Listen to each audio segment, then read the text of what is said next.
আলম। স্থানীয় সূত্রে জানা যায়, মোহাম্মদ জাহাঙ্গীর আলম এলাকায় প্রভাব খাটিয়ে ব্যবসায়ীদের কাছ থেকে চাঁদা দাবি করছিলেন। অভিযোগ পেয়ে দ্রুত ব্যবস্থা নেয় দলীয় নেতৃত্ব।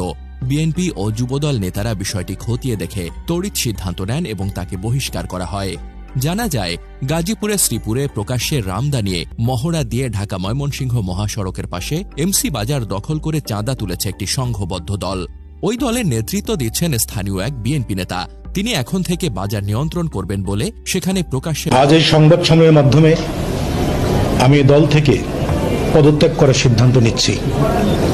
যদি বিএনপির বাইরে চলে যাই এবং আমার এখন লক্ষ লক্ষ জনতার চোখের পানি, বুকের ব্যথা, চাঁদাবাজি, দখল, মামলা করা, মানুষকে জিম্মি করা, এইভাবে যদি চলে তাহলে বিএনপিরও আওয়ামী লীগের পরিস্থিতি সময় লাগবে না। অলরেডি মানুষ বিরক্ত হয়ে যাচ্ছে। তারা মনে দলের হাইকমান্ড নিঃসন্দেহে তাদের বিরুদ্ধে অবস্থান নিচ্ছেন।